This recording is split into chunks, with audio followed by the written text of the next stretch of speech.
Political পার্টিরা যেভাবে হুমকি দিতে আরম্ভ করেছে, বিবদমান গোষ্ঠীর মাঝখানে আমরা দাঁড়িয়ে আছি।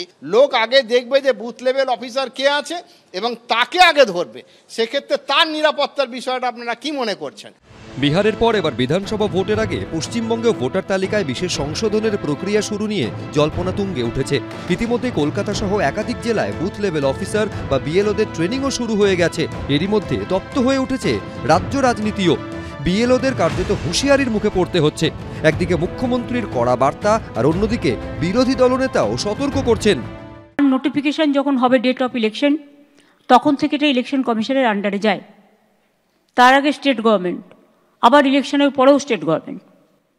সুতরাং এটা মনে রাখবেন, আপনারা চাকরি করেন স্টেট গভর্নমেন্টের, কোনো মানুষকে অযথা হ্যারাস করবেন না। বিহারে যে এসআইআর হয়েছে 403 জনের নামে এফআইআর হয়েছে বিএলও, 53 জন বিএলও অ্যারেস্ট আছে বিহারের বিভিন্ন জেলে।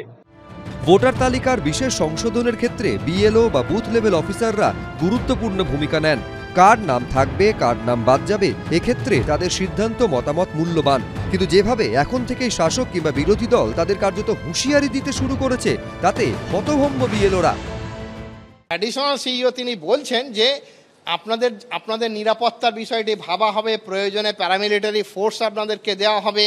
আমি ভাবুন যে আপনারা মনে করছেন যে আমরা সপ্তাহে 6 দিনের স্কুল, আমাদের 5 দিনের সপ্তাহ নয়, তাহলে 6 দিনের সপ্তাহে আপনারা শনি রবি কাজ করাবেন বলছেন, গ্রীষ্মে প্রত্যেকটি ছুটিতে কাজ করাবেন বলছেন, তাহলে শ্রম কোড মানা হচ্ছে কোথায়? পুরো ব্যাপারটা হচ্ছে একটা অন্ধকারে রেখে যেন তেন প্রকারে, যেহেতু সরকারি কর্মচারী, তাদের চাকরির সিকিউরিটির ওপরে একটা করে ভয় দেখিয়ে তাদেরকে নিযুক্ত করে নেওয়া হচ্ছে, এবং তার ফলে একটা বড় বিপদের সম্মুখীন হবে এবং পশ্চিমবঙ্গে যে সরকারি শিক্ষা ব্যবস্থা কিন্তু একেবারে ভেঙে পড়বে।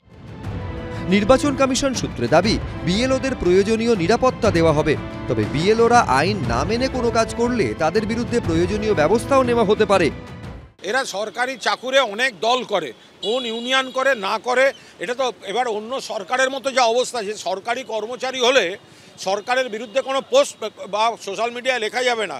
মহারাষ্ট্র গভর্নমেন্ট কি করেছে ভালো করে পড়ে দেখুন। এই রাজ্যে গণতন্ত্র আছে বলে বড় বড় কথা চলছে।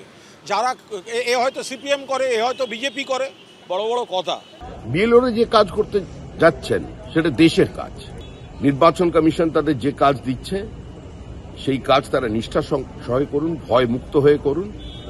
আপনাদের কেশাগ্র কেউ স্পর্শ করতে পারবে না।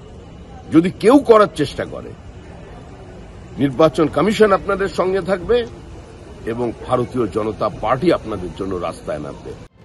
এদিকে মুখ্য নির্বাচনী আধিকারিকের অফিসে স্মারকলিপিও জমা দেন শিক্ষক, শিক্ষাকর্মী, বিএলও ডিউটি প্রতিরোধ মঞ্চের সদস্যরা। রুমা পাল, আশাবুল হোসেন, বিজেন্দ্র সিংহ, এবিপি আনন্দ।